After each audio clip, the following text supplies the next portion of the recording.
नमस्कार भक्तजनों, धार्मिक कथा, अध्याय, प्रेरणादायक कहानियाँ, सनातन धर्म की जानकारियाँ, देवी देवताओं की जानकारियाँ और भी अन्य जानकारी के लिए आप मेरे चैनल हिंदू राष्ट्रीय व्रत त्योहार को सब्सक्राइब जरूर कर लें।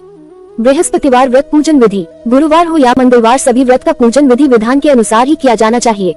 शुक्रवार व्रत की ही भांति बृहस्पतिवार व्रत के लिए भी विशेष विधि अपनाई जाती है, क्योंकि कहा जाता है विधिवत पूजन के बाद ही व्रत संपूर्ण माना जाता है। इसीलिए हम आपको बृहस्पतिवार व्रत पूजन की संपूर्ण विधि बताने जा रहे हैं। इस व्रत को आप 7, 11, 21, 40, 48, 51 और 108 दिन या पूरी जिंदगी के लिए भी रख सकते हैं। लेकिन हाँ, व्रत करने की अवधि अपनी सामर्थ्य अनुसार ही तय करें। 1. इस दिन सुबह जल्दी जागकर स्नान आदि से निवृत्त होकर घर की साफ सफाई कर लें।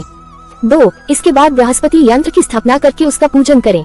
3. पूजन के लिए पीली वस्तुओं का प्रयोग करते हैं। 4. इसके लिए पीले फूल, चने की दाल, पीली मिठाई, पीले चावल और हल्दी का प्रयोग उचित रहेगा। 5. वीरवार व्रत में केले के पेड़ की चने की दाल के साथ पूजा की जाती है। 6. इसके लिए आप अपने घर के पास स्थित किसी केले के पेड़ या मंदिर में मौजूद केले के पेड़ की पूजा कर सकते हैं। 7. वीरवार व्रत के लिए मन, कर्म, तन और वचन से शुद्ध होना भी जरूरी है। 8. आप जल में हल्दी डालकर केले के पेड़ में चढ़ाए। 9. केले के पेड़ की जड़ों में चने की दाल और मुनके चढ़ाए। 10. इसके बाद घी का दीपक जलाकर उस पेड़ की आरती करें। 11. व्रत के दौरान पूरे दिन उपवास रखा जाता है। 12. आप चाहे तो दिन में एक बार भोजन कर सकते हैं। 13. भोजन करने के लिए चने की दाल या पीली रंग के खाद्य पदार्थों का चयन करें।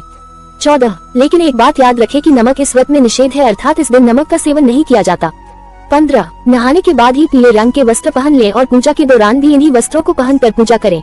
16. खाने और भोग लगाने के लिए पीले रंग के फल अर्थात आम आदि का प्रयोग करें। 17. प्रसाद के रूप में केलों को अत्यंत शुभ माना जाता है, परंतु इन केलों को दान में ही दे देना चाहिए। 18. पूजा के बाद बृहस्पति देव की कथा अवश्य सुननी चाहिए। 19. कहते हैं बिना कथा सुने व्रत संपूर्ण नहीं माना जाता और उसका पूर्ण फल नहीं मिलता। हमने आपको श्री हरि विष्णु जी के व्रत की पूजन विधि के बारे में बताया।